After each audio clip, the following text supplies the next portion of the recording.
Сайн байцгаана уу? Эдгмээргүй. Гэхдээ подкастын энэ удаагийн дугаар эхэлж байна. Амьдралд эдгмээргүй зүйлс өчнөө олон байдаг. Гэхдээ тэр нь итгэхэд хэр хэцүү вэ? Эсвэл хэр амархан бэ гэдгээс үл шалтгаалаад харин энэ нь үнэн үү гэдэг талаар бид нар асуух ёстой. Тийм ч учраас эдгмээргүй подкастаараа бид нар эдгмээргүй асуултыг зочноос асууж, харин зочин маань энэ үнэн үү гэдэгт хариулдаг байгаа. Өнөөдөр бидний эдгмээргүй асуулт бол өгсөн хүн амьлна гэдэг эдгмээргүй маа. Өгсөн хүн амьлна гэж байх уу? Есүс Христ үхлээс амьлсан гэж Христ итгэгчид яриад байна. Гэтэл яг үнэндээ бодоод үзэхэд өгсөн хүн амьлна гэж байна гэж үү? Энэ тийм итгэхэд амархан зүйл гэж үү?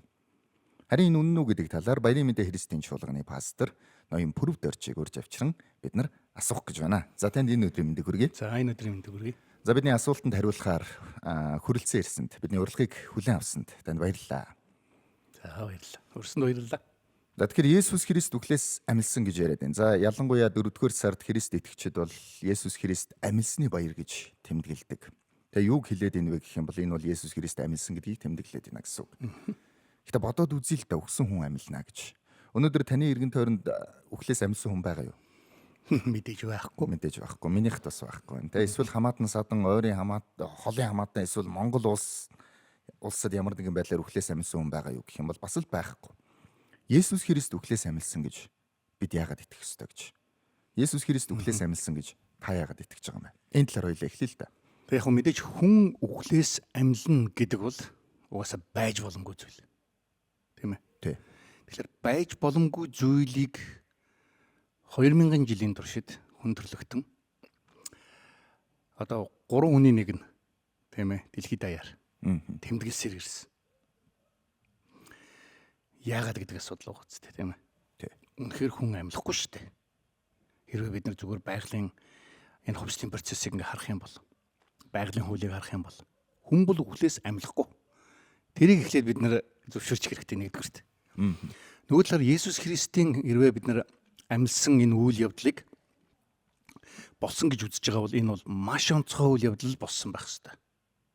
Тийм үстэй тийм ээ. Тий. Маш онцгой. Итгэлээ гэж бодоход тийм болсон байлаа гэж бодоход шүү дээ. Тэгэхээр энэ онцгой үйл явдлыг үнэхээр болсон үгүй юу гэдэг энэ одоо асуулт шүү дээ. Саяны асуулт бол хүн бол үхлээс амьлахгүй шүү дээ. Тэгтээ яагаад өгсөн амьсан гэд яваад байгаа юм бэ гэж. Тэгэхээр яг юм хоёр л одоо юу байна л да. Боломж байна л да. зэ. Есүс үхлээс амьлаагүй. Яг л хүмүүстэй адилхан. Хүмүүс судлаа ярьсан. Тийм тэгээд хүмүүс зүгээр худлаа яриад одоо олон зуун жилийн туршид хүмүүс тэрэндээ итгээд Өөрсдөө хуураад болсон юм шиг гэж одоо өөрсдөө хуураад тэгээд дараагийнхын үед үнэхээр болсон гэдгийг одоо итгүүлээд тий ингэж явсаар байгаад өнөөдрийг хүрсэн одоо нэг боломж. Нөгөө нэг боломж нь болохоор үнэхээр Есүс амьсан. Тэгэхээр аль нь вэ гэдэг асуудал байгаа шүү дээ. Ер нь бол та бол үнэхээр Есүс амьсан. Би болохоор үнэхээр Есүс амьсан гэдэг дээр л одоо зогсож байгаа хүн байгаа гэсэн үг шүү дээ. Ер нь дэлхийд даяар Христ итгэгч гэж л хэлж байгаа бол бүгдээр л тэгж хэлнэ. Тэгэхээр яг хэрвээ зүгээр л хүн энд тэнд ингээл үхлээс амьсан сонсогдоол тэнд тэр оронд тийм хүн амьсан гин ингэсэн гин тэгсэн байна гэл үнэхээр ингээл яриад байвал. За тэр нь зүгээр нэг хүмүүсийн бодлоор клиник үхэл ч юм уу те зүгээр нэг бас азтай тохиолдлоор бас тийм усан живээд одоо ингээд яаж байгаа нэлээд удаан олон цагийн дараа буцаад амьсан хүн ч юм уу те ийм зүйлийн тухай яриаг. Есүс бол яг өөрөө би үхээд 3 хоногийн дараа амьсан гэж хэлсэн. Өөрөө амлаад амьд байхдаа өөрөө тэрнийхээ тухай ярьсан. Тэр байтугай Есүсийн үхэл амьллын тухай хуучин гэрэн дээр зөвгөнцсөн байсан. Библиэлд гэсэн үг үү? Тийм Библиэлд. Тийм тэгэхээр Есүсийн тэр үхлээс амьсан энэ амьлал бол онцгой. Тэр талаас нөгөө талаар хүмүүс энэ тийм зүгээр ингээл амьлаад бариад байна гэл ингээл ярьдаг байсан бол Есүсийн амьлал бол тийм ч онцгой явдал биш. Хэрвээ тэгж ярьдаг байсан бол тийм хэрвээ үгүй энэ тэнд хэрвээ хүмүүс үхээд амьлал байдаг л бол шүү дээ. Жишээлбэл Есүс амьсан гэл би чамд хэлэхэд тэгээ юу гэж манай дорж ах өчигдөр амьсан шүү дээ гэл ингээл хэлнэ шүү дээ тий. Тэгэхээр энэ амьсан гэдэг энэ одоо баярын үйл явдал бол зүгээр нэг юм хүмүүсийн яриан дотор ингээ хошигнох ч юм уу те энэ нэг шал худлаа юм байна ч гэдэг юм уу ингэж яриад явах ийм сэдв бас биш л дээ. Үнэхээр энийг нэрээ тэгж бодож байгаа бол шалгах хэрэгтэй. За гол нь та шалгасан уу гэдэг байна шүү дээ.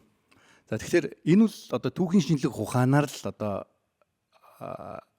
олж мэдэх ёстой зүйл шүү дээ, тийм ээ. Түүхэн болсон түүхэн хүний үйл явдал. Тэгэхээр түүхийг бол хизээч бид нар лабораторид шалгадаггүй. Тэ одоо нэг шингэн ингэж хийгээл нөгөө шингэн хийгээл нэрээ тэгсэн байна гэж тэ. Түүхийг болсон үйл явдлыг бид нар хизээч шалгадаггүй. Дандаа л түүхийн олдвор, баримтчиг, нүдэн гэрчүүд тэдний бичиж тавьсан, үлдээсэн энэ бүх зүйлсүүд. Нэгдүгээр зууны үеийн Есүс Христийн одоо үед байсан хүмүүс одоо том цэзарууд, тийм ээ, том хаадууд, ноёдууд, одоо мундаг жанжин, тийм ээ, хүмүүс зөндөө байсан. Ромын эзэнт гүрэн. Тэгээ тэрний дотор олон цэзарууд байсан. Олон аймгийг тэд нар одоо захирж исэн, ноёлж исэн. Тэднэрт олон мундаг жанжидтууд байсан. Гэхдээ тэр үеийн хүмүүсийн одоо түүхэн баримт бичгээс бүр яагаад ч зүйрлэшгээргүй их маш их түүхэн баримт бичгийг Есүс Христийн одоо амьдралын түүх бол эзэлдэг. Хамгийн томыг нь бүр Есүсийн дараахын одоо дараагийн гэх юм уу да их баримт бичгийг эзэлдэг хүн нь бүр хэдэн тийм ээ одоо дахин бүр баг ийм одоо жишээлбэл Одоо юуныхаа түүхэн баримт бичгийнхаа тухай ярьж штэ тийм үлдээсэн баримт бичгийнхаа талаар. За жишээ болгоод ойлгомжтой болоход миний амьдралын талаар бичсэн баримт гэх юм бол ингээд нэг 10 удаас байлаа гэхэд Есүс Христийн талаар илүү их байна гэсэн үг. 10 бот ном ч юм уу тийм 10 сээр ном цувралууд ч юм уу. Гол нь хаадуудтай харьцуулахад штэ. Тийм штэ тэр үеийн одоо сайн одоо ч гэсэн манай барууны түүхүүдэд одоо яригддаг олон цэзарууд, Ромын эзэнт гүрний жанжнуудын талаар тэр нөгөө Агуу Александр биш үү те. Тэрний түүх энтертэй ингээд харьцуулах юм бол жишээлбэл Агуу Александрыг би тэгж бол сонсч ирсэн. Ер нь л Александрийн одоо хийж исэн олон янзын одоо дайн тулаануудын түүх хамгийн дээд нь 400 жилийн дараа штэ. Үүнийг амьдснаас хойш хамгийн ихээрээ одоо 2 3 хан бүр хамгийн их нь 6хан хувь олдсон байна. Намтрна гэсэн үг шүү дээ. Тэгэхээр Есүсийн тухай түүх гэдэг чи одоо шинэ гэрээний сайн мэдээний номноо шүү дээ. Матай, Марк, Лук, Иохан гэдэг. Эдгээр тус тусдаа биш дээ. Хэд гэж бодож байна. Одоо хэдэн хувь одоо ховлогдсон одоо байсан гэж бодож байна. Дээд нь 6 хэлээ юу? Дээд нь 6,000. Хоо. Хуучин гэрээ 1000 хийх гэсэн үг байна шүү. Тийм гэсэн үг шүү дээ. Тэгэхээр бид нар яг би түрүүн нөгөө яг энийг судалж шинжилж үзсэн үү, яг Есүс амьдсан уу гэдгийн тал дээр тэгэхээр тэр үеийн түүхэн баримт бичгүүд, тэр үеийн одоо түүхийн шинжлэх ухаанаар харагдах те одоо өнөөгийн археологийн одоо юугаар харагдах ийм л баримт бичгүүдээр бид нар үнэхээр энэ явдал болсон уу гэдгийг харна шүү дээ. Тэгэхэд ингээ харахад ба шүү дээ хэд хэдэн одоо нөхцөл байдлууд бий байгаа юм л да. Ер нь юдэчүүдийн хувьд биш те. Хүн өвхлээс амьлна гэдэгт бас л яг бидэртэй адилхан итгэдэггүй юм хүмүүс байсан. Одоо юдэчүүдийн хувьд бол тэд нар за хүндрэлтэн одоо мөхөж дуусаад дэлхий сөнөөд тэгээд бүх нийтээрээ дэлхийд даяар одоо дахин амьлах болно. Тэр үед бурхан одоо өөрийн одоо шүүлтийг шийдэглийг энэ дэлхий дээр буулгана гэсэн ийм л ойлголттой байсан. Бүх нийтийн амьлалын талаар л тэд нар итгэдэг байсан. Тэрнээс хүн ингээ зүгээр итгэчихнэ гэдэгт ерөөсөө амьлчихна гэдэгт бол ерөөсөө итгэдэггүй байсан. Нэгдүгээр асуудал. Хоёрдугаар асуудал болохоор хуучин гэрээн дээр байгаа одоо тэр зовлон нэдэлж хүндрэлтний төлөө ирэх тэр месиагийн ойлголтод тэд нар одоо ингээл үхэл 3 хоногийн дараа дахин амьлчихдаг. Тийм месиагийн тухай ерөөсө бодоагүй. За тэгэхээр жанжины тухай бодож ирсэн. За би таныг түр зогсоогоод уучлаарай. Түүхийн шинжлэх ухааны талаар та ярьж ирсэн. Христийн талаар баримтууд маш олон байдаг гэж хэлсэн. Одоо болохоор хоёлаа юдэчүүдийн талаар ярьж. Юдэчүүдийн тухайн үеийн ойлголтын талаар ярьж штэ. Түүхэн ойлголтын талаар. Зөв. За тэгтэл Есүсийг амилсан гэд шавнар нь зарлан тунхаглаж эхэлсэн. Энэ бол тэд нар биш үү? Цовлогдоод өгснийхэн дараа юу? Цовлогдож өгөхөд амилсныг нь харсныхаа дараа. Зөв. Шавнар нь энэ тухай тараас энэ бол биш үү? Бүр 2000 жилийн туршид баримталж явсан өвөг дээдсийн итгэл үнэмшлийнхаа эсрэг юм ярьж байгаа байхгүй. Тэр хүмүүс анхны шавнарын тэр гинтийн тэр сонирхолтой өөрчлөлт бол ер нь бол бас нэг талаар Есүсийн амьсныг одоо cumulative гэж ярьдаг шүү дээ. Одоо амьсныг нэг талаар одоо нотлох айгүй том баримтчгийн нэг нь болдог. Яг гэвэл тэд нар хизээч тийм зүйлд итгэдэггүй байсан. Гэтэл үнэхээр харсан болохоор үнэхээр амьсан Есүстэй уулзсан болохоор тэд нар тэгж тунхаглаж исэн гэсэн ийм одоо дүгнэлтэд хүрдэг л дээ. Яг тэгэхээр тэд нар хизээч тийм ээ өөрсдөө ингээд зохиогоод Есүс амилчлаа эсвэл өөрөө хараагүй ийм юмдаа өөрхөн амийг өгөхөр хүмүүс биш байсан. Амийг өгөхөр гэдэг нь юу гэсэн үг вэ? Тэд нар бүгдээрээ Есүсийг амилсан гэж хэлснээрээ Есүсийг бурхан хэмээн одоо тунхагласнараа бүгдээрээ өөрсдийнхээ амийг алдсан баг. Тэгэд хүмүүс бүгд алуулсан гэж. Тулгаад чи худлаа ярьж байгаа гэж хэлдэ. Тэ Есүс яг бурхан биш амилаагүй үсттэй гэж. Ирүүд нь шүүсэн гэсэн. Ирүүд нь шүүж явах тэр үед хүртэл нэгэн ч за балиа би тогсон юм аа гээгүү. Тэ үнэхээр тэр харсан зүйлдээ үнэхээр өөрийнхөө биеэр амсаж үзсэн зүйлдээ тэд нар итгэсэн. Тийм учраас тэр мэдээнээсээ тэд нар хизээч ерөөсө буцаагүй. Тэгэхээр энэ бол маш том одоо түүхийн одоо шалгуур нэг нь шүү дээ тийм ээ. Та тэгэхээр энэндээ одоо юудэчүүдийг цохож ярьсан шалтгаан нь бол тэр хүмүүс бол тэр юдэ хүмүүс байсан шүү дээ шамнар нь. Юдэн хүмүүсийнхээ уламжлалаас бол тийм амархан урвчгаар тийм боломжгүй шүү дээ. Одоо өнөөдөр ч гэсэн чи та нар юдэчүүдийг хараач. Өнөөдөр ч хараа л та. Еврей хүмүүс ямар хүмүүс вэ те? Өөрийн гэсэн ийм юутай.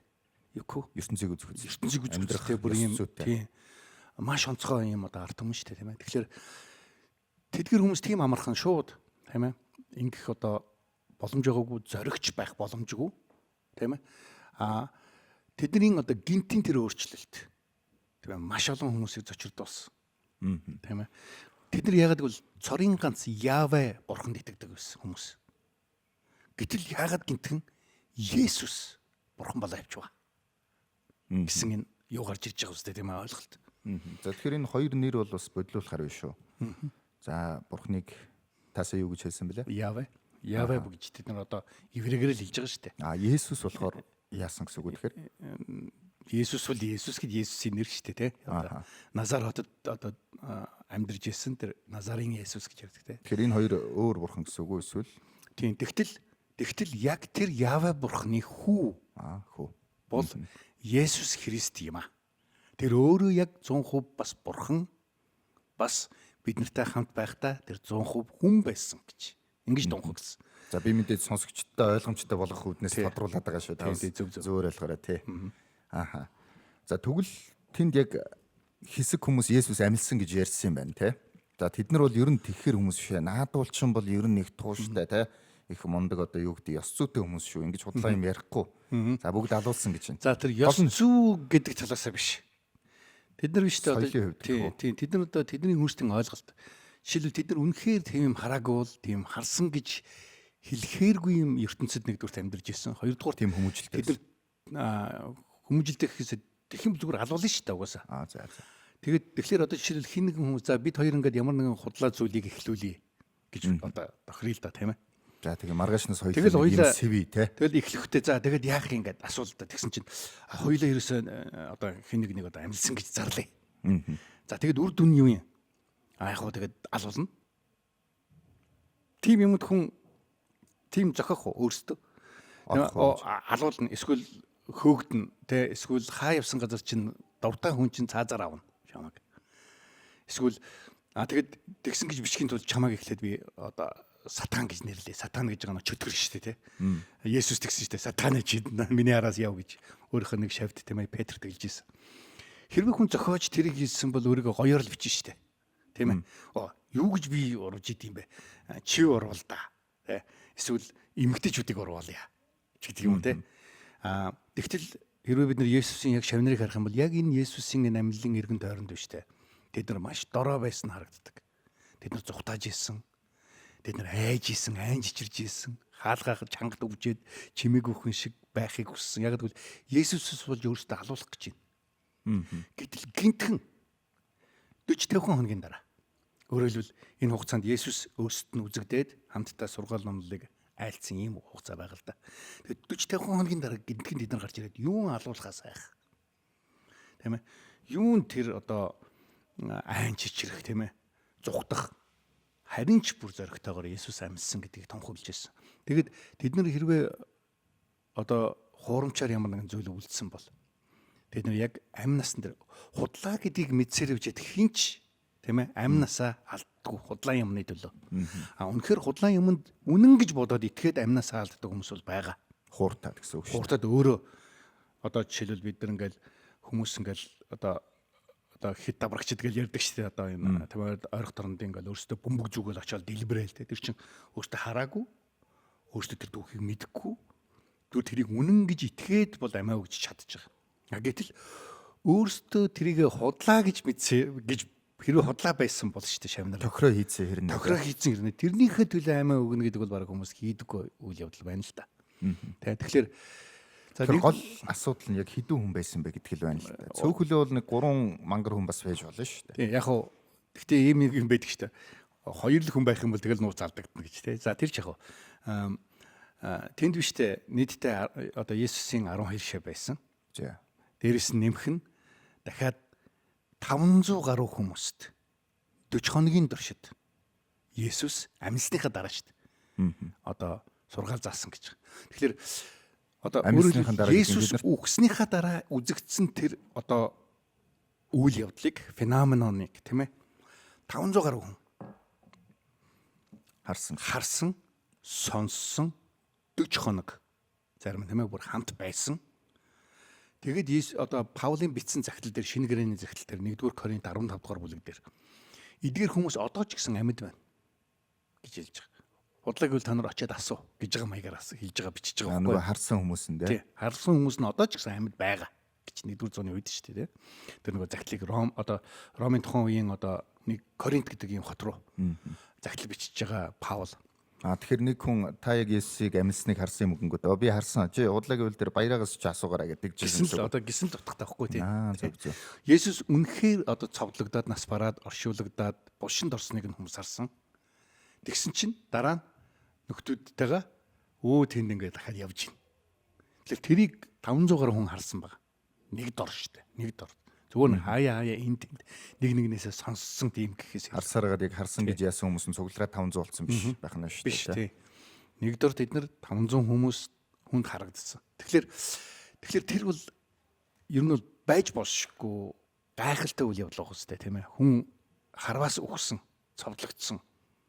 Тэгэхээр тэр үеийн цовдлол гэдэг бол зүгээр одоо дахиад босож яваад ингээд тэ явцдаг биш. Бүр хідэн хоногор ийм одоогийнхоор бол имлэгд хэвдэж имжлүүлж тэ сувлуулж босож ирэхээр ийм хэмжээний одоо яргаллыг хамсаад тэгээ тэр загалмайн одоо хөл дээр очиж байгаа шүү дээ. Тэгэхээр тэгээ явж идэг тийм юм зүгээр загалмайн өхөл болтлоо зодуулаад яадаг. Тийм зодуулаад яг хэрвээ бид Есүсийн нөгөө сайн мэдээний ном дээр сарах юм бол шүнжэнгөө тийм ээ яргалуулж байгаа шүү дээ. Есүс үхээгүй байсан байж болох уу? Зүгээр яг үхээгүй байхад нь буулгацсан. Бас чирэнгүүтэй би яамд биш. Тийм. Тэгэхээр тэр үеийн Ромын одоо цаазлагч жинхэнэ мэрэгжлийн хүмүүс байсан. Тэд нар биш үү? Тэр байтха тэр загалмайнаас тийм ээ өсөн одоо цовдлсон хүнээ буулгахын тулд хөлийн шилбиг нь үхээгүй байх юм бол шилбиг нь хуг зохиж алаад шилбийн зөгчингууд нөгөө хүн чинь бүтэд хүчт юм байна л та нөгөө уушиг ингээд дарагдаад ингээд цовдлогдсон хүн чинь тэгэж алаал буулгадаг байсан.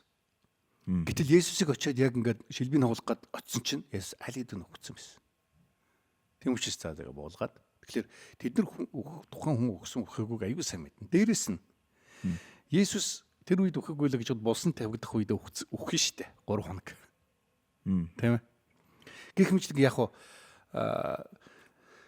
тэр нарийн ширийн одоо юу гэдгийг тийм ээ одоо шинжлэх ухааны тэгвэл ингэж болно тэг ангахаар бол ингэ болно болохгүй гэдэг энэ зөндөөл юмнууд байгаа л да. Гэхдээ тэрнээс зүгээр л хүмүүсийн бидний одоо ингээд амьдралд шавнырын тэр өөрчлөлт бол Есүсийн амьсныг гайхалтайгаар тунхагсан. Нөгөө талаар Есүсийн одоо тавьсан булш хоосон байсан гэж нэг чухал одоо баримт байдаг л да.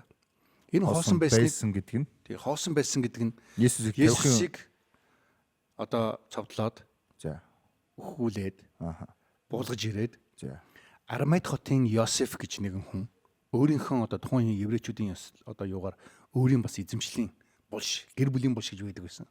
За. Энэ булшинда одоо шинэ бэлдэжсэн булшинда Есүсийн цогцыг тавихаар одоо тухайн үеийн Санхедрин буюу одоо өнөөгийн бол манай одоо шашин төрийг хосолсон одоо Байгууллага гэсэн. одоо парламент гэсэн үг.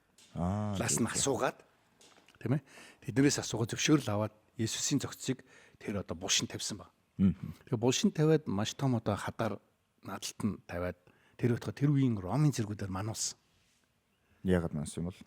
Яг гэвэл тэд нар аль хэдийн юу мэдчихсэн гэхээр Есүс өөрийгөө би дахин амьдна гэж хэлсэн байсан. Өмнө нь амьд байх та тий.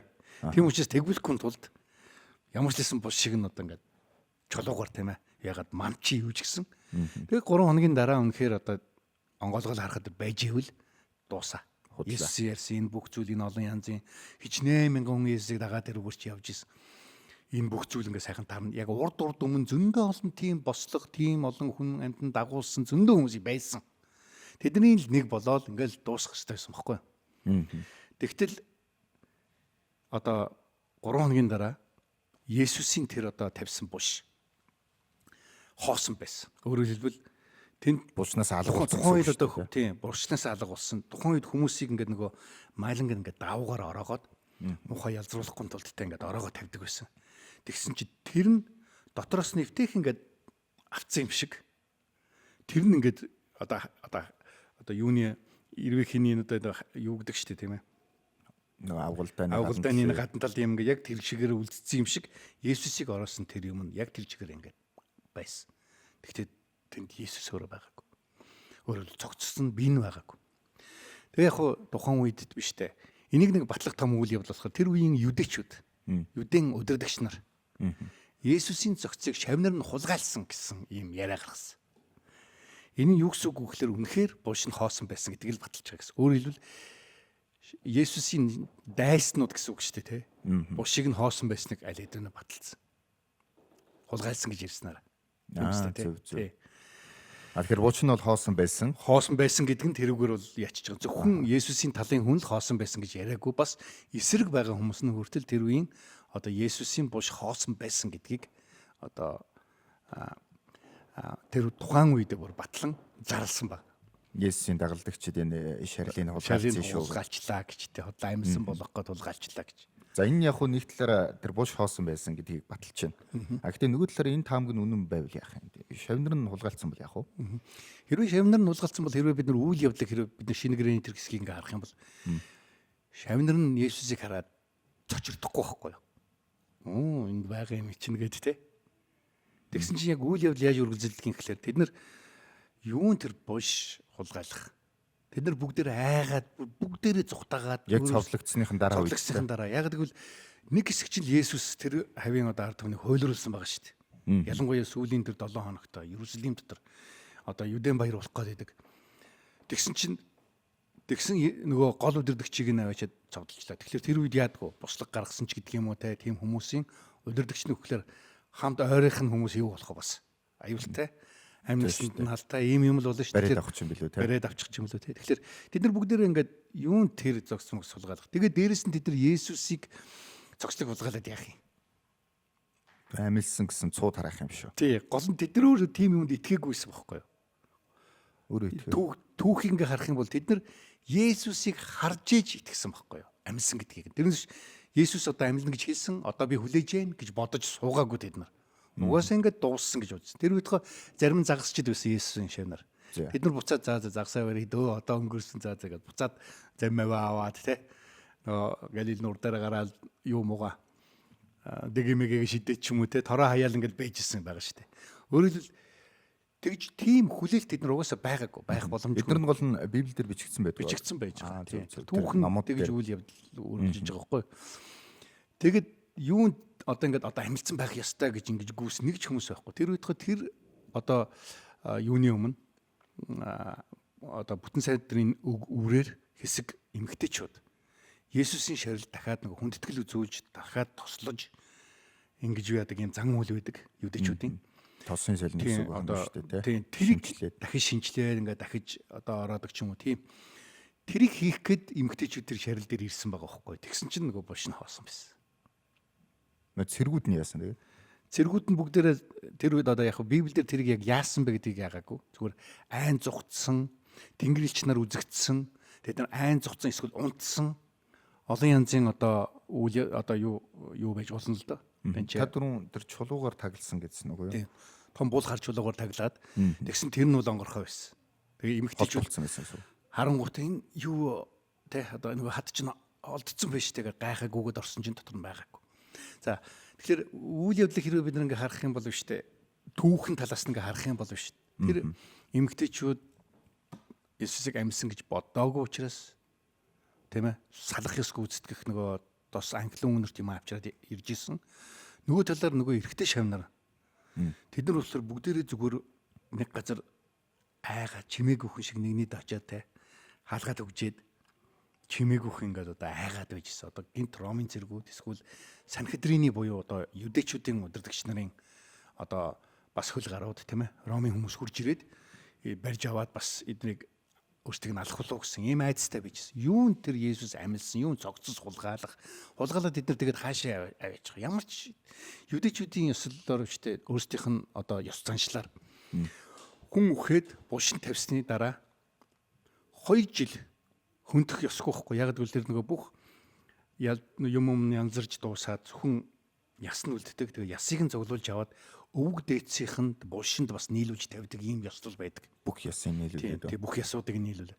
Тэгэхээр тэр ёслолыг хүртэл дахиж тэгж одоо хөндөх ёсгүй одоо ёстой манайхаар бол мууяр тийм одоо юм байж болохгүй байхгүй юу?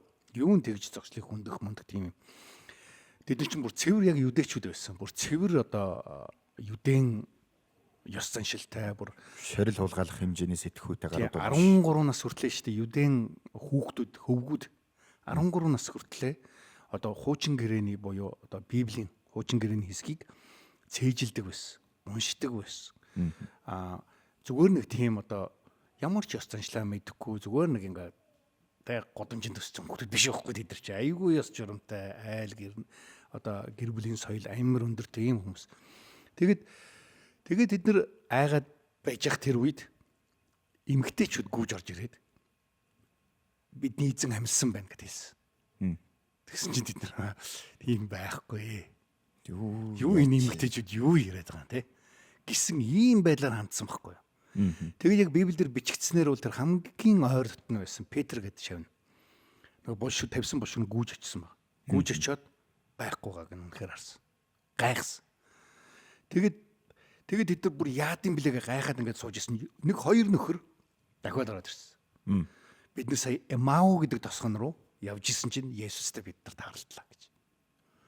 Тэгээд тэнд бас нэг тийм Эмау тосгон дээр тосгон руу явж исэн хоёр шавнартайгаа Есүс амьсныхаа дараа үзэгдээд хамтдаа алхаж явж агаад тэгээд гинт алга ус нэг тийм түүх бас Библиэлд байгаа. Тэгсэн тэр хоёр нь гүйж ирээд тий бас хийсэн. Тэд нар итгээгүй. Бас итгээгүй. Тэд нар үнэхээр итгээгүй. Тэгэд мэдээж хэрэг Есүс одоо тэрний дараахан Есүс тэднэрт үзэгдсэн. Тэгээ би байна. Ер нь бүгдэнд нь яг бодитоор өөрөө харагдчихжил хүн болгон. Тэгжээж л тэд нар зориг орно шүү дээ. Үнэхээр амьдсан байна гэж. Тэрнээс тэд нар тэгж ярих тийм суур, дэвсгэр тийм одоо соёл, тэр дэвсгэр ухагдхуун ойлголт аль нь ч байгаагүй. Есүс тэр байтугай тэднэрт 3 жил биш дээ сургаал номлолоо заагаад өөрийгөө хинбэ гэдгийг яриад гайхамшигыг үлдээд бүр сохор хүнийг хараа оруулаад хүлгүү довлон хүмүүсийг хөл оруулаад одоо явдаг болгоод те ийм олон гайхамшигтай юм хийсээр байхад тэд нар ойлгоогүй л яваад ирсэн. Юун амьлах. Тэгтэл тэд нар гинт өөрчлөгдсөн. Гинт тэр үеийн мэдэгдэх дэлхийд даяар тархан явж Есүс Христ үхлээс амьсан тэр бол жинхэнэ Бурхны хүү өөрөө Бурхан нэгэн юм а гэдгийг тунхаглаж гисэн. Энэ бол биш түүхэнд болсон ерөөсө гайхалтай үйл явдлуудын нэг. Өнөөдөр дэлхийн одоо хүндрэлтний түүхийг одоо өөрчилсөн, тийм ээ, дэлхийн соёлыг өөрчилсөн хамгийн том одоо хэрвээ нэг дүрийг хэлгээвэл бид дэлхийд хүлээн зөвшөөрдөг Есүс Христ юм а гэж. Тэгэхээр тийм л үйл явдал болсон. Тэгэхээр тэр амил энэ үл зөвхөн одоо би хоосон буш шавнырын өөрчлөлт гэсэн хоёрхан л юмны тухай ярьлаа. Хэрвээ бид нар цаашаа эмэгтэйчүүдийн одоо оролцооны талаар ярих юм бол бас дахиад өөр сонирхолтой түүхэн баримтч гарч ирнэ. Тухайн үеийн цусгын ярилт байл. Тухайн үеийн эмэгтэйчүүд бол хүний тоонд ордог байсан. Одоо ингээд тоолоход та тэнцээ нэг 5 эмэгтэй 7 хэрэгтэй байлаа л да. Тэгэхэд тэд нар юу гэж хэлдэг? Наа чи хэдэн хүн байна гэдэг юм бол 7 хүн байна гэж ярина. Нөгөө 5 эмэгтэйчүүд зүгээр тэр болонд хөрөх юм тэгэл байж ийн. Яг хүний тоондоо бол тоологдохгүй. Хүүхэд эмэгтэйчүүд тоологддог байсан. Тийм одоо соёл واخгүй ойлгож байна те. Тэр үеийн одоо зөвхөн магадгүй юудэчүүд биш бас магадгүй тэр үеийн одоо Месопотамия орчмын те тэр бүх одоо улс үндэстнүүд бол тиймэрхүү хэмжээнд байсан баг. Тэгэд эмэгтэйчүүдийг ямар нэгэн одоо шүүхээр гэрчлэгч болгодгүй байсан. Яг л эмэгтэйчүүд юугаа мэддэг юу ч мэддэггүй. Тэд нар худлаалыг их байх гэсэн юм ойлголт. Бүгд саяхан нэг 100 жилийн өмнө л эмэгтэйчүүдийн одоо эргэдэгш байдлын талаар яригдсан шүү дээ дэлхийд даяар. Тэгэхээр одоогоос 2000 жилийн эндэртэд ямар байсан байх нь вэ? За тэгээд тийм нөхцөл байдалд эмэгтэйчүүд Есүс Христийн энэ түүхэнд маш өндөр үүрэг гүйцэтгсэн харагддаг. Хэрвээ энэ түүх худлаа түүх байсан бол хэрвээ хэн нэгэн хүн зохиогоо бичсэн байсан бол тэр үеийн соёлоор эмэгтэйчүүдийг тийм өндөр хэмжээнд бичих боломжгүй байсан. Нэг сүг. За өөрөөр хэлбэл жишээлбэл хэрвээ би Есүс Христ дахин амьлаад хамгийн эхлээд эмэгтэй хүнд харагдсан. Мария. Тэгэд хэрвээ би тэр үгийг зохиогоод бичсэн байсан бол Мариад биш хамгийн хүчрэг магадгүй Петрт ч юм уу, Йоханд ч юм уу те. Одоо тэр одоо анхны одоо шавнарт Томаст ч юм уу харагдах хэрэгтэй байсан шүү дээ. Тэгсэн чинь бүр нөгөө Томас гэснээс Томас нь бүр итгээгүй. Бүр хамгийн сүүлд Иесус тэ уулзаж өмнө сүгдэж миний эзэн, миний бурхан гэж хүлээн зөвшөөрж ирсэн. Харсныхаа дараа. Тийм. Тэгэхээр хэрвээ бид нар түүхийг зүгээр одоо тэр үедээ одоо амьллын Есүсийн тухай сайхан гоё домог түүх хэрвээ бичиж гэсэн бол дандаа баатруудыг нь мундгуудыг нь сонгож гой үйл явдлуудыг нь тэд нар хийсэн болох хэрэгтэй байсан. Тэгэхээр одоо нөгөө тэгсэн чинь бичсэн хүн тийм бичсэн хүн нь одоо худлаа бичсэн байсан бол шүү дээ. Тэгсэн чинь тэр нүдэн гэрчүүд нь өөрсдөө бичсэн шүү дээ Библийг. Тэ. Тэгэд хэрвээ худлаа байх юм бол за байж гараа чи ерөөсөө юу Есүсийг харсан бол чи харсан бол чи шууд нөгөө тослох гээд байсан хүн чи бол те Мария биш. Шүн чимээгүй очингуудаа одоо юу гэдэг те Ромын цэргүүтээ байлдаа шууд дийлж мөйлээл те. Тэгсэн болгоёч гэдэг юм уу. За одоо юу гэдэг зүгээр нэг эмэгтэй Мария тэр хүний гэрчлэл хүртэл биш те тухайн үед хүлэн авдахааргүй байсан байхгүй юу. Тэгсэн Мария яриад ч нэмэргүй байх тийм байсаар л биччихэж байгаа байхгүй юу. Мария анхан гэж харсан гэдэг. Энд чи юу гэсэн гэхээр үнэн байсныг л хэлж байгаа байхгүй юу. Өөрөөр энийг энэ гэдэг л embarrassing story гэж тийм одоо өөрөөр хэлбэл одоо ичгүүртэй түүх. Тухайн үед тэр үеийн хүмүүс ч одоо ичгүүр болон иймэрхүү соёлтой хүмүүс байгаа шүү дээ те. Нүрээ бас тань хамгаалах ийм соёлтой хүмүүс байгаа. Гэтэл байж байгаа л эмгтээчүүд дандаа сайн юм хийсэн болоод идэг нөө түүхэн дотор байж болохгүй шүү дээ. Тэгэхээр чи хүмүүс тэрийг үнэмшихгүй байхгүй. Гэтэл үнэмшүүлэхийн тулд хүн юм бичгтээ үнэмшихгүй юм бичиж болохгүй шүү дээ. Үнэмшихээргүй хүмүүсийн дүрийг оруулж болохгүй үстэй. Хэрвээ яг үнэмшүүлэхийн тулд зохиож байгаа. Зохиож байсан бол. Голон зүгээр тийм болсон. Тэгэхээр яг үнэн байсан болохоор л тэр чинь яг болсон юмыг нь л бичсэн л байгаа байхгүй. Тэд нар нүдэн гэрчүүдийн гоо гэж. Тийм. Одоо болохоор хүмүүс яг тэрийг нь хөндлөнгийн өнцгөөс яг тухайн үеийн өнцгөөс тухайн үеийн соёлоос биш зүгээр хараад энэс эмэгтэйчүүд ингээ бичсэн. Зүгээр байдаг юм л гэж харахаар тэгж харагдаад байгаа байхгүй юу. Тийм. Тэгэхээр эмэгтэйчүүдийн оролцооны хувьд бол нэг иймэрхүү байгаад байх нь шүү дээ тий. Өөр одоо жишээ нь за та хоосон буш ярьлаа, дагалдагчид бол ингээ өөрчлөгдсөн гэж ярьлаа тий. За тэгээ эмэгтэйчүүд ингээ харсан гэж ярьлаа. Тий өөр ер нь бас ярихаар байна. За өөр зөндөл юмнууд байгаа. Би одоо шууд толгоонд орж ирж байгаа юмнууд аварлаа. Та түрүүн Есүс Христ үхэх хавн би ингээд амилнаа гэж ярьж исэн гэж ярьлаа. Тэр одоо жишээ нь Есүс Христ би үхнэ. Тэгээд амилна гэж ярьж исэн гэсэн үг. Тий. Ерөнхийдөө яг хөө мэдээж хэрвээ бид нар тухайн үеийн бас дахиад соёлыг эргүүлээд харах юм. Тэр соёл бол ингээд яг ингэж ярьдаг юм соёл биш байхгүй. Маш тийм одоо намайг жоохон байхад бол манай эмээ бол зүр цэцэн үгээр л дандаа юм ойлгуулдаг байсан тий. Тий. Үннээрээ бол өхөр тэргээр би тэрийг мушгаал заримдаа тэгэл эмээтэйгээ тоглодог. Тэрнээс манай эмээ шууд чи яг үнэн л дандаа ганцхан үннийг л хэлээд байвал чи тэгэл маш хол яваа шүү дарга болно шүү гэх юм. Тэгж хэлээгүй шүү дээ. Яг тийм үгээр бол хэлээгүй. Тэгэхээр санаа нь бол тэр мөн тий. Тэгэхээр тэрнтэй адилхан Есүс өөрийгөө үхээд дахин амьлах тухай бол маш олон янзаар хэлж ирсэн. Тэр удаа нэг удаа юдэчүүдэд юу ч хэлсэн гэхээр энэ сүмийг би нураагаад 3 хоногийн дотор дахиж барьна гэсэн. Тэгэд энэ сүм гэж хэлж байгаагаараа Есүс өөрийнхөө биений тухай ярьж ирсэн. Өөрийгөө тухай ярьж ирсэн гэж Библиэр хэлсэн байгаа юм л да. Тэгтэл нөгөө юудэчүүд нь хахад юу гэсэн үг ин чинь бүр 68 58 жил үү жилийн туршид баригдсан энэ юмыг чи 3 хоногийн дотор барьна гинэ гэл те. Ингэж гайхажсэн тий. Тийм гайхажсэн ийм л одоо тийм түүхүүд бол байгаа. Есүс тэгээд өөрийгөө хүний хүү цовдлогдсон нас барж тэгээд дахин амьлна гэж хэлж ирсэн. Шууд хүний хүү гэж хэлж байгаагаар Есүс дандаа өөрийгөө хэлж ирсэн. Яг тэгэхээр хүний хүү гэдэг энэ цол гэх юм уу та энэ нэр өөрөө бүр хуучин гэрээний яг Бурхныг хэлж ирсэн. Бурхныг илэрхийлж ирсэн. Бурхныг төлөөлж ирсэн нэг тэр дүрийн тухай байдаг. Хуучин гэрээний Даниэл номон дээр байдаг. Тэр одоо нэрээр тэр цолоор өөрийгөө цоллно гэдэг бол өөрийгөө шууд би бурхан юм аа гэж хэлж ирсэн байхгүй юу. Тэгэхээр та сайн нэг юм хоёр юм хэлчихлээ. За нэгдүгürt нь Есүс Христ өөрийгөө амьлж исэн гэдгийг ингээд зүрх цэцүүгээр зөөрлөөр хэлж ирсэн. Нөгөөх нь болохоор хүний хүү цовдлогдоод амьлна гэж шууд хэлж ирсэн гэж. Тэгэхээр яг аль алинаар нь хэлж ирсэн гэсэн үг. Аль алинаар нь хэлж ирсэн. Ер нь бол юудэчүүд шууд сонсоод яг юу гэж хэлж байгааг нь бүр баттай ойлгож ирсэн.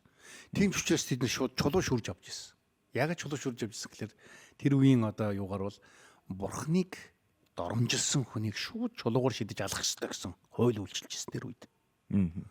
Есүс доромжилж гин гэж үзэж ирсэн Есүсийг. Яг гэвэл Яавэ бурхнаас өөр бурхан байж болохгүй гэж үзэж ирсэн тэд нар. Юдэчүүдийн ойлголтоор. Тэгсэн чи Есүс өөрийгөө би шууд би бурхан юм а гэж шууд хэлчих юм бол шууд тэр шууд барьж аваад алах байсан байх л да. Гэтэл Есүс ингээд ийм замаар, олон янзын замаар одоо өөрөөр хэлбэл Авраам гэж те. Авраамаас өмнө би байсан гэж. Авраам гэдэг нь бүр мянган жилийн өмнө те одоо байсан өөрийнх нь өвгдөөдсөн байхгүй юу? Юдэчүүдийн өвгдөөдсөн. Тэгтэл би тэрнээс өмнө байсан гэдэг чиглэлч юм. Би одоо би хэн гэж хэлж байгаа вэ гэдэг нь амар тодорхой байна. Би бол одоо Чингис хаанаас өмнө байсан. Ингээ би хэлэх юм бол би хэн болох вэ те нэг тийм нэг л тийм төгссөн шүү дээ. Тийм гэх мэтлэнгийн олон замаар юдэчүүдийн бүр ингээд дургуутслыг одоо тэдний итгэл үнэмшлийг одоо чаленжилж ийсэн гэх юм уу те. Юмуд маш их одоо Есүс хэлж ийсэн. Тэгэд Есүс яг уу амьлах гэдэг нь асуудал болохоор Христэд итгэгчдийн итгэлийн хамгийн гол суурь байдаг. Яг гэвэл Есүс загалмай дээр цовдлогдох бол нэг чухал зүйл.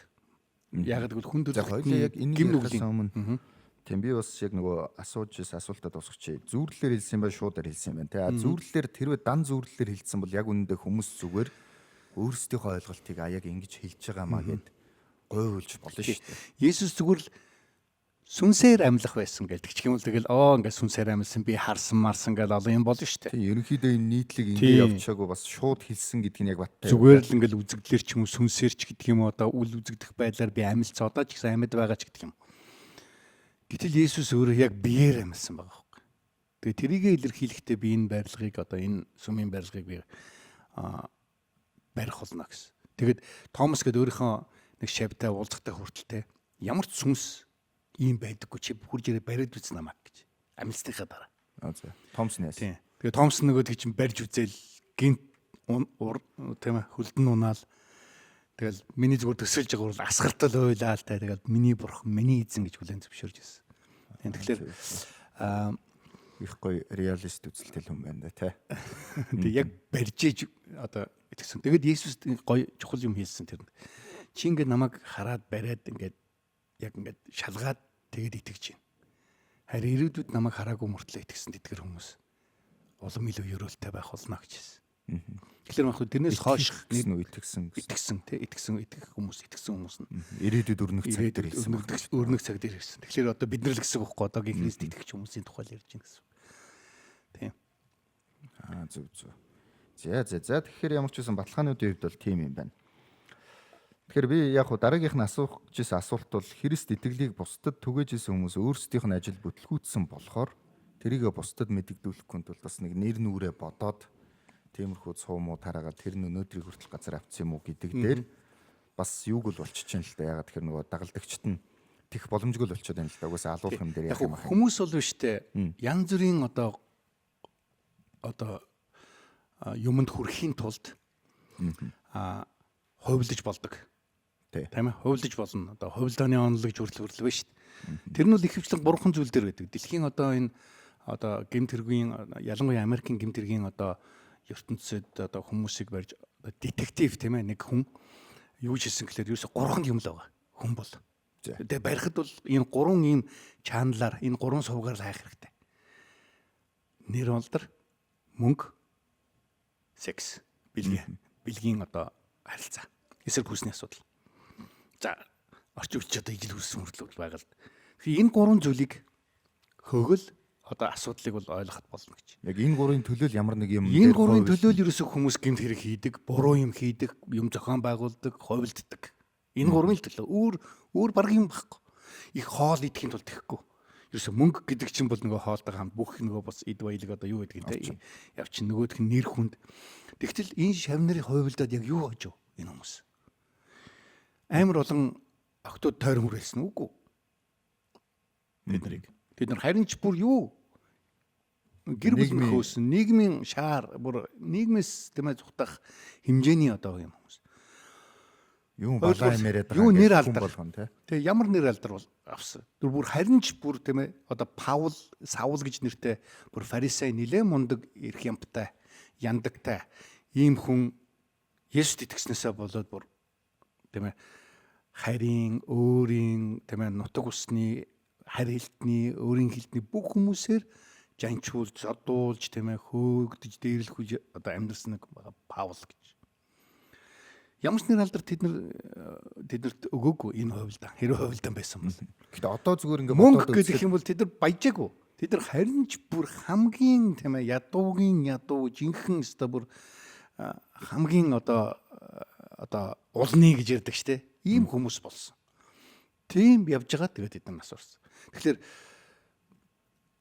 энэ бол яагаад ч тийм ээ хувилдааны одоо тийм ээ элементүүд энэ одоо Есүс Христийн амьсны энэ түүхэн дотор хувилдааны элементүүд байх боломжгүй болчиход байгаа. Хинч ямар ч ашиг олохгүй учраас. Тэгэхээр яг тухайн үедээ дагалдагчтай бол яг хөө нэр хүнд мөнд байхгүйсэн баг. Юу харин бүрч доош явна шүү дээ. Өнөөдөр чи одоо ингээл Есүсийн дагалдагчид гэхээр бодвол сайхан нэртэй л байлгүй дээ. За тэр мундаг дагалдагч шүү энэ төр гэн. Тэг мөнхөд дурсагдах, хожим дурсагдах нэр алдрын төлөө биш үү? Тэр бол араа ингэж исэн. Одоо жишээлбэл дэлхийд даяар мянган магадгүй хүмүүс өөрийгөө янз янзын л хүн болгож хүмүүст үнэмшүүлж те тэрийг дагаж яваад ашиг хонжоо олсон хүмүүс зөндөөлөдөг баг. Гэтэл яг Есүсийн энэ үйл явдал дээр бол тийм ээ шавнар нь ашиг хонжоо олох тийм ээ эрх ям бидлэх юу ч байгаагүй. Тэр үеийн шавнар нь угаасаа Есүсийг амьд байхад нь дагаж явж байхдаа ер нь хэдүүлээ зүгээр л ингэ дэмий юм яваад байгаа юм биш үү? Ер нь ашиг хонжоо биднэрт байхгүй болов гэд Есүс асуусан. Та одоо хаанчлаа байгуулах та? Намайг баруун гартаа манад 100 гарт байлгаач гэж. Ээж нь гуйсан байх. Хүүгээ манай 2 хүүгээ ингээ баруун 100 гартаа байлгаарай гэж. Хүмүүс л угаасаа л ашиг хонжооны төлөө ямар нэгэн зүйлийн төлөө зүтгэн. Есүс амьд байхад тэгжсэн. Шавнар нь хүртэл ямар нэгэн ашигтай байж магадгүй гэд. Гэсэн чинь тэр хүн Есүс Христ нас барлаа. Бүх юм байхгүй. Одоо юу нөгөө ашиг найдар юу ч байхгүй. Бүр харин ч амьдралынхаа 3 жилийг үрдсэн. Есүсийг дагаж яваа. Тийм 3 жил энэ тэр. Тийм зүгээр гоё нөгөө татвар хураагчд Матай гэд нөхөр байсан. Татвар хураагаа байжсэн бол илүү л баяжсан байх хэвээр тий. Тэнд одоо загасчд байсан. Загсаа бариад ингэжсэн бол илүү л одоо том компанитай болцсон байх ч юм уу тий. Ийм байс. Тэгсэн чинь 3 жил алдаад тэгээд заа гэд ингээ байжсэн чинь Есүс амилсан Есүс тэднэр дээр тийм ээ.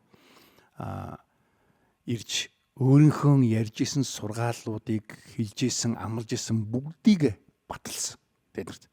Тэрнээс болоод тэд нар дэлхийд даяар явж Есүс Христийн амьсан энэ түүхийг өөрсдийнхөө нүдэн гэрч харснаар тийм ээ зарлан хонхоглож ирсэн байна л да. Тэгэхээр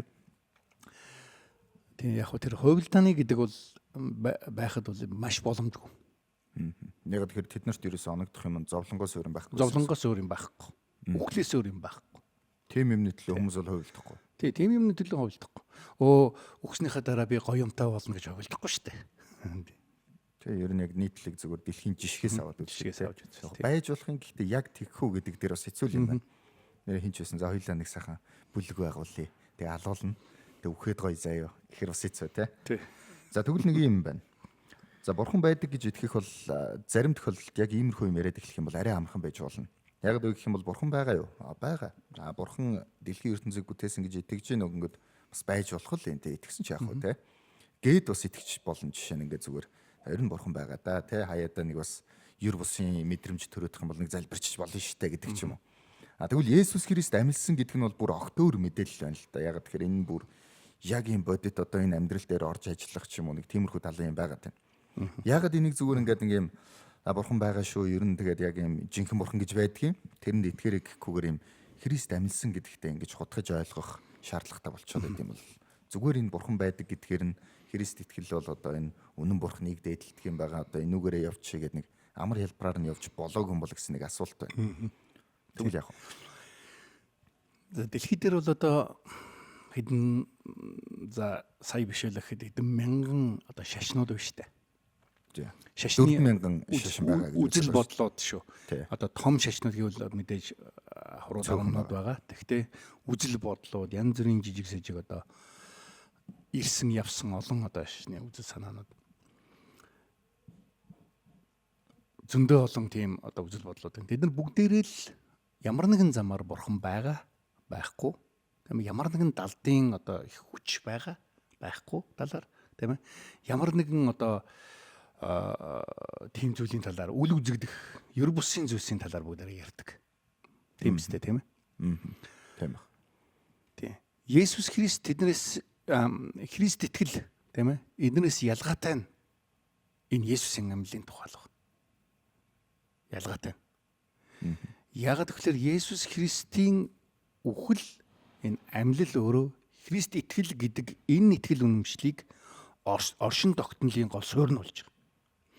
Энэ зүйл хэрвээ байхгүй бол өнөөдөр Христ итгэл гэж байх шаардлага байхгүй. Яг бусад тэр олон хэдэн мянган одоо итгэл үнэмшилтэй яг адилхан тэгэл тэр чамдаа гоё, тэр наддаа гоё, энэ манай улсынх, тэр танаа улсынх тий. Ингээл явж болно. Ингээл явж болно тий. Гэтэл Есүс Христ хэрвээ хүн төрлөختний дотроос цорын ганц тэр амьсан нэгэн. Тэгээд түүний хэлж исэн, сургаж исэн тэр зүйлс нь үнэхээр өөрийнх нь амьлаар батлагдсан бол би бол тэр олон мянган итгэл үнэмшлүүдийн дотроос амьсан тэр нэгнийг нь л тийм ээ хэрвээ итгэх ёстой бол ямар нэгэн зүйлд тий би тэрэнд нь л итгэнэ гэж би бол бодож байна. Хин нэгэн хүн үхлээс амьдсан бол би тэрэнд арай л илүү хүч, илүү хүнд одоо юу гоо одоо арай илүү даацтай хүнд итгэлээ өгнө штэ. Зүгээр нэг тийм ээ одоо тэр хүн далдыг хардаг гин те. Тэр тэгдэг гин тэгж юм дууддаг гин. Эднэр бол байдаг юм байхгүй юу? Тийм үстэй. Гэтэл үхлээс худлаа гэж хэлэхгүй юу? Худлаа гэж хэлэхгүй юу? Тэгэхээр далдын юмнуудыг. Гэхдээ яг хөө би бол тэрийг бол өөрөө нөгөө яг харж өөрөө яаж байгааг болохоор хурдлаач гэдэг юм унаж гэдэг юм хэлэхгүй л дээ зүгээр яг Библийн дагуух теологийн ухтгуун бол байгаа. Өөрийн гэсэн юм байгаа. Гэтэл Есүс амьлсан гэд өөр хинч тийм ээ тэр үйл явдлыг хийгээгүй. Дээрэс нь тэр амьлал зүгээр л нэг гоё гайхуулах гал те амьлсан үйл явдал биш биш дээ. Энэ үл ерөөсө Библиэд бичигдснээр хүн төрлөختнийг бурхантай нэг болгох, эвлэрүүлэх гэж хэлж байгаа. Ийм үйл явдал байсан. Өөрөөр хэлбэл бурхнаас салгаад байгаа тэр чөтгөрийн тэр муу ёрын одоо сүнсний үйл ажиллагааг бүрэн өссөн одоо зогсоож тэгээ бурхан дээр ирэх тэр сувгийг бий болгосон үйл явдал болж байгаа. Амьлснараа. Цаана бас утга байгаа гэсэн үг байна шүү дээ. Тийм. Зүгээр сайхан амьлаад бурхан гэдгээ баталсан. Зүгээр цараран гэдэг ийм үйл явдал биш байхгүй юу? Зөв. Бас утгатай. За утгын талаар ойлаа ярил л да дараа нь. Ямар ч байсан тэр бусадтай харьцуулахад бол энэ амьлалт нь юу мэдээж энэ заавал нэг юм хэцүү юм руу өөрсдөө оруулж явах гэдэг юм л гэдэг байгаа шүү дээ. Бусад шашин тийм байхгүй. Одоо амьлсан энэ түүх байхгүй. Яг уу юу штэ ерөө монотеист буюу тийм ээ одоо ертөнцид нэг л бурхан буй гэж итгэж байгаа гурван л шашин байгаа шүү дээ тийм ээ. Юдаизм, ислам, Christianity гэж тийм ээ. Тий. Тий. Тэгэхээр энэ гурвыг одоо энэ гурвын ганцхан Христ итгэл нь л Христийн тухай ярьж байгаа. Христийн амьлын тухай ярьж байгаа шүү дээ. Тэгэхээр хэрвээ үнэхээр цорын ганц бурхан хэрвээ бурхан байдаг бол уг нь амархан байхгүй. Яг алийг сонгох вэ гэх хэдэн мянган юмыг судлах ямар шаардлагагүй байхгүй. Хэрвээ бурхан байдаг бол энэ гурвын нэгийг нэг нь л үнэн байх боломжтой болж байгаа байхгүй. Яг хэрвээ ганцхан бурхан байгаа гэж итгэх юм бол. Тэгтэл чин Юдэн шашны одоо талаасаа бол тэд нар бол илүү одоо Авраам, Мосе, тийм ээ Дэвид хааны тухай илүү ярина. Тэгээд тэд нар одоо хараахан ирээг байгаа Месиа буюу аврагчийн тухай одоо ярьсаар байж байгаа Юдэн одоо шашнтнууд. Месиа гэдэг чинь та Есүс дээр хэлээдсэн юм шүү дээ. Тий. Есүс дээр хэлжсэн. Есүс Христ ирнэ гэж хүлээж байгаа гэсэн. Хүлээж байгаа одоо ч гэсэн. Тэгээ яг Есүс биш одоо энэ Есүс Христ бол биш дахиад өөр нэг юм. Гэхдээ тэд нар ирж тэрийг хүлээж байгаа тэр Месиа нь болохоор жанжин байх хэвээр. Одоо өнөөгийн Нетаньяху юу те тэр хүнж байж болно хин нэг хүн байх болох л те. Тэдний шашин бол яг цор ганц Ява бурханд итгэдэг. Тэгэл болоо.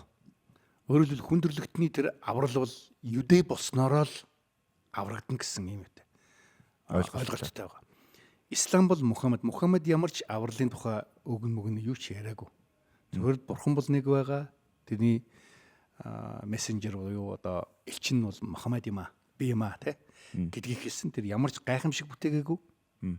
Ямар ч ариун амьдралаар амьдраагүй. Тэр зүгээр л би бурханы нэг одоо нэг талаар жанжин маягийн хүн байсан. Тэгэл болоо. Тэнд ямар ч хүндрэлтний авралын тухай чи зүгээр бурханд итэг тэгэл болоо. Бурхан чамайг аврахгүй өөрөө мэднэ. Чийж мэдгүй би ч хинж мэдэхгүй. Ингээл болоо. Харин Есүс юу гэж хэлсэн гэхээр би та нарын хүндрэлтэнд байгаа асуудлыг шийдчихлээ. Гим нүглийн асуудлыг. Яаж шийдсэн гэхээр загалмайн үхлээр би бүгдийг цагаад тэгээд амьлаараа тэр үхлийг бүрэн өссөн бидний дээр орших боломжгүй болгочлоо. Өөрөөр хэлбэл хүндрэлтэн мөнхөд одоо мөнхөд үхэх зөвхөн бие махбодоор биш. Бас сүнс сэтгэл. Энэ бүх зүйлээрээ үхэх энэ үйл явдлыг би хөрвүүлчлээ, буцаачлаа гэсэн зарлал хийсэн байхгүй. Тэгэд эдгээр одоо шашны дотроос хайрын тухай маш ойлгомжтой ярьдаг. Хүмүүсийн амьдралын утга учирын талаар маш ойлгомжтой ярьдаг. Итгэл өмчлөл Есүс одоо Христ итгэл байгаа шүү дээ. Тэгэхээр тийм болохоор яг хуу зөвхөн бурхныг мэдэж ирэх зөвхөн бурхныг таниад яг зөв бурхнаа таньсан байна уугүй юу гэдэг нь шийдэгдэхгүй. Бурхан байгаа гэж хэлснээр. Харин Есүс Христ яг тэр бурхныг таниулдаг. Яг тэр бурхнаас ирсэн өөрөө тэр бурхан гэдэгт Христийн итгэдэг. Зүгээр нэг бурхан байгаа биш. Харин тэр яг хэн гэдэг бурхан бай гэдгийг Христ харуулсан гэж итгэж байгаа байхгүй. Гол нь хэрвээ зүгээр тэгж хэлсэн хүн биш. Амилсан гэдгээрээ л батлах болж байна те. Тэг яг хөө Есүс хүн өөрийнхөө сургаалыг хамгийн эцэс яаж нотлох вэ? Ер нь амьлахаас өөр яаж нотлох вэ? Би миний энэ сургаж ирсэн хэлж ирсэн зүйлс үнэн байгаа ч одоо гэж хэлэх тэр нотлогоо цаг хугацаа харуулна та гэх юм шүү. Үгүй тийм тэгэл бүх тэгээ одоо хүмүүс л тийм ба шүү дээ. Манай буддизм ч гэсэн л тийм ээ. Энэ бол ингээл үеийн өр гарма ингээл явсаар байгаа л тэгэл болно доо. Тэгээ яаж игээл тийм цаг хугацааны эрэхэнд тэгээ чи явсаар байгаа бүгдээрээ сайхан бодсад фанууд болно. Гэгэрж болно бүгдээрээ нирван дүрийг болно гэл хэлдэг үстэй. Тэгэхээр цаг хугацаа бодлно гэхээр бас жоохон хэцүү тий. Хэрвээ сургаалаа батлна гэх юм бол тий. Тэгэхээр амлилт болгол болохаа гэж үзэх үү. Тийм. Есүс Христ амьснараа өөрийнхөө хэлж исэн, сургаж исэн, зааж исэн, чиглүүлж исэн энэ бүх зүйлсээ өөрөө юу үнэн болохыг баталсан гэж үзэж байгаа байхгүй Христ итгэлийнхэн. Тийм. За баярлалаа. Тэгэхээр 5 сая одоо амьснараа дамжуулаад өөрөөр яаж батлах уу гэд асуугаад тэгээ би бас ингээд за би юм ярьж исэн тэгээ тэрийгэ батлахын тулд яах вэ маах вэ гэж бодох юм бол бас нэрээ бодож үзэхэр л асуудал болж байна л да. Тэр шиг би бас танаас асууя л да. Та ингээд бусдын оронд байсан бол за жишээ нь та тэр дагалдагчдын оронд байсан бол те. Есүс Христийг одоо амьлсан гэд та харчлаа.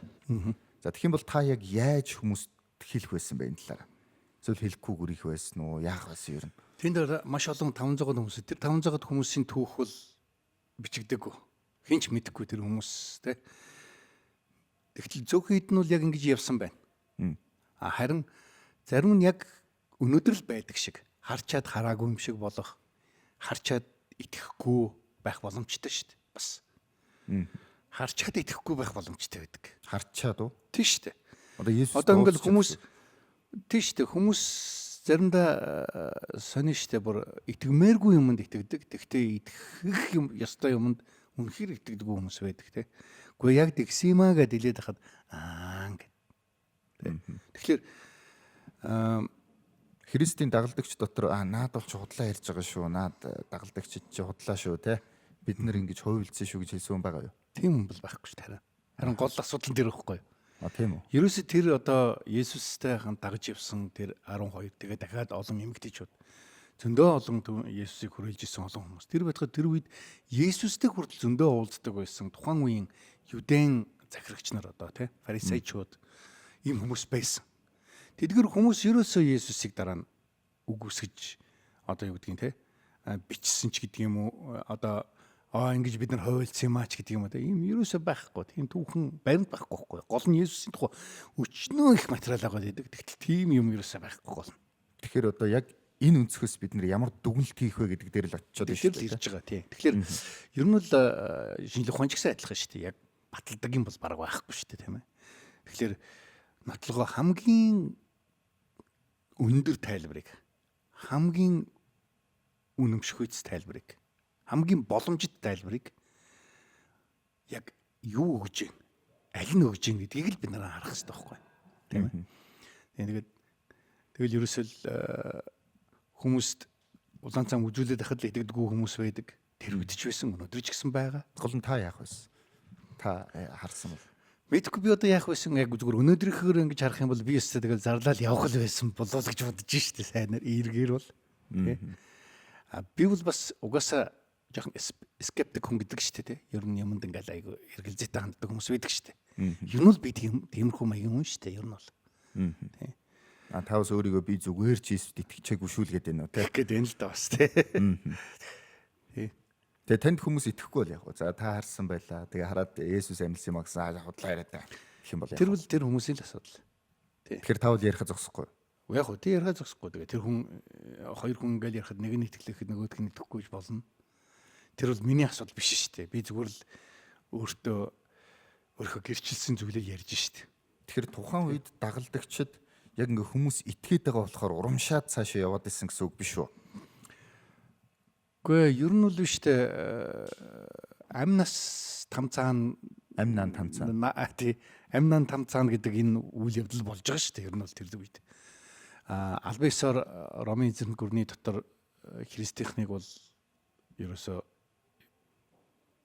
юу яах одоо албан ёсоор үгүйсгсэн, буруутгасан Юдэн шашныхын ч гэсэн, Ромынхын ч эзэн гүрэн ч гэсэн тэднийг бүр хаад харалцсан газараа бараг барьж өгөх, алах ийм боломжтой ийм нөхцөл байдал үүссэн байсан байхгүй юу? Тэрнээс хүмүүс ингээл 300 жил шүү дээ. Зүгээр нэг 20 30 жил биш.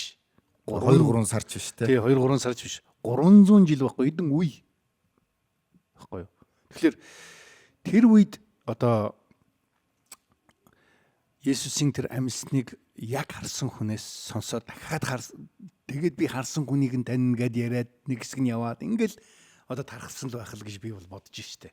Тэгэхээр эн чи одоо 300 жил тэгж дарлах юм бол цаана хүч байхгүй л дээ. Есүсийн одоо амьсан жилийг магадгүй нэг 33 36 ч юм уу тэр хавцаа гэж харж байгаа. Одоо манай ирнэ штэ.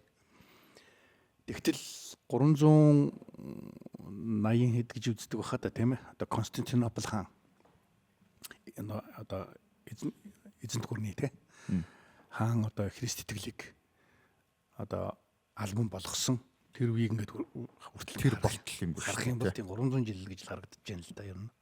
Тий. За. Тэгэхээр яг тэр хүртэл хүмүүс бол ингээд явсан байна. Тийм, явсан Христ итгэлийн Есүсийг үнэхээр амьсныг харсан гэдгийг одоо хүмүүс тарах. Тэгээд тэр үед 300-аад оны үе гэхэд бол бүр алаад нэмэргүй болцсон одоо амар тархацал байсан үе болсон харагддаг юм бол. Сонирхолтой нь алаад хахад гэдэг нь шүү дээ, тий. Алаагүй байсан бол яг хүмүүс ч бас нэг гоё юм руу орчих, тий. Чи ингэж хэлэх юм бол хүмүүс итгэдэг ингэнгүүд Ашигтай хөөрөд яваад иж бас болно шүү дээ. Тэгтэл амнасаа одоо 50 байж итгэнэ гэдэг чинь бас юу шүү дээ, тий. Бас л хэцүү шүү дээ, тий. Тийм амархан биш, тий. Тэгтэл үнэхээр тэр үйл явдал үнэн байсан болоод л тэр хүмүүс тий үнэхээр тэгж одоо амьдрсан, тэгж амьдрахаар сонгосон, тий. Тэгээд тиймэрхүү үйл явдлыг давж явсан. Тэгэл өнөөдрийг хүртэл ингээл Ромыг өөрчилсөн итгэх одоо Ромын одоо юу гэх Грек Ромын соёлыг Тэр чигт нь өөрчилсөн. тэр чигсэн өөрчилсөн итгэл үнэмшил шүү дээ. Христ итгэл. Өнөөдөр таныг за Христэд итгэхэ болохгүй бол за алын шүү, тий. Одоо шууд ингээ буудахаас өөр аргагүй боллоо гэх юм бол та яах вэ? Яг тэр үед одоо юу болохыг би мэдэхгүй байна. Гэхдээ би зүгээр өөрөө бодохдоо бол тийм боломж бол байхгүй гэж Юу тэгж буудуулах боломж байхгүй гэж. үгүй болиулах боломж бол байхгүй гэж. Хүний оюун санаанд байгаа юм хинч зүгээр болиулж чадахгүй байхгүй. Тэгэхээр та Итгэл Иесус сэтгэлд Христийг амилсан гэдгийг яг тэр дагалдагчид шиг нүдээр хараагүй хэрнээ ингээ буудуулахад ч гэсэн би болохгүй гэхэр чин тэр хүмүүс ч гэсэн бас хараагүй байх боломжтой юм шүү. Яг гоо мэдээж хоёр дахь үеийнх нь хүмүүс бол хараагүй шүү дээ. Анхных нь бол харсан болохоос.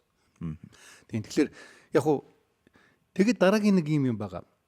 Христэд итгэгч хүмүүс зүгээр тэр нэг үйл явдлыг аягүй сайн гоё мундаг үйл явдал болсон гэж итгээд зогсохгүй.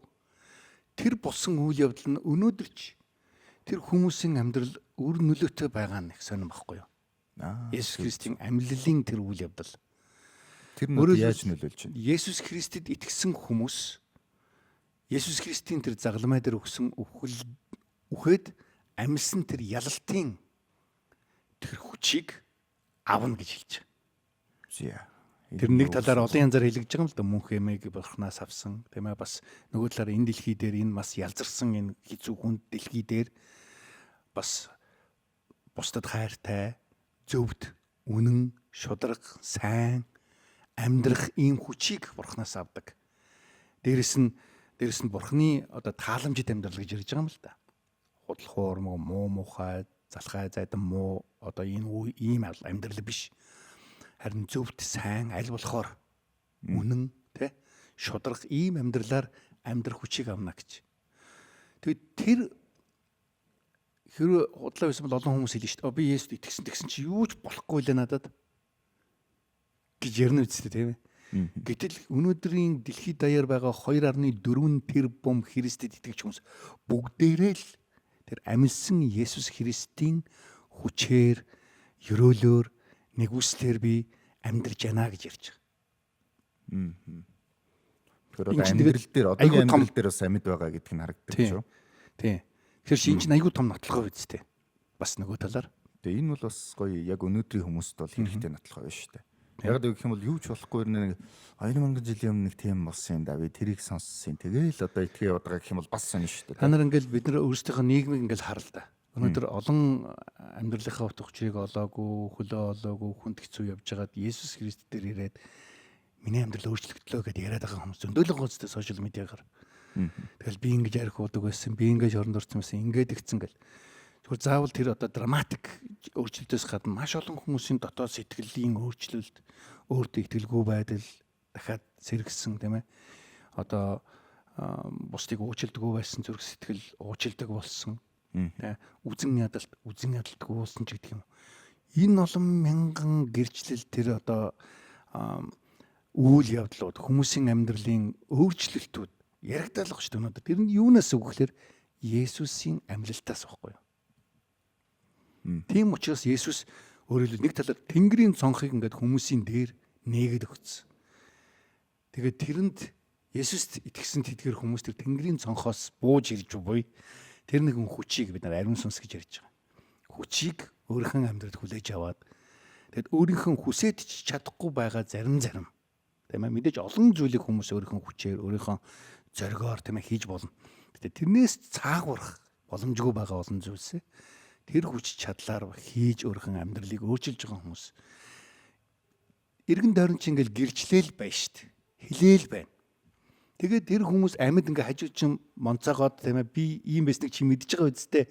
Би одоо ийм болцсон байж таа гэл хилээд байхад итгэхгүй байгаа юм чинь. Тэгээ Есүс хажууд нь бөн гэл гарч ирсэн ч итгэхгүй л байхгүй юу. Нагас л гоё point байна те. Есүс Христийн талаар сонсох гэх юм бол одоо Есүс Христийн амьлтын талаар ярих гэх юм бол ер нь хүмүүс ингээ заавал тань дээр ярил Есүс яг амьлсан юм уу? За та яаж чинь те таны амьдрал бас яаж гэх шаардлагагүй юм байна шүү дээ. Тий. Хажууд байгаа Есүс Христэд итгэдэг хүнээс асуугаад үзээрэй л гэхэд баг болох юм шүү. Тий шүү дээ. Тий. Яаж таны амьдрал Есүст итгэхэд өөрчлөгдөв?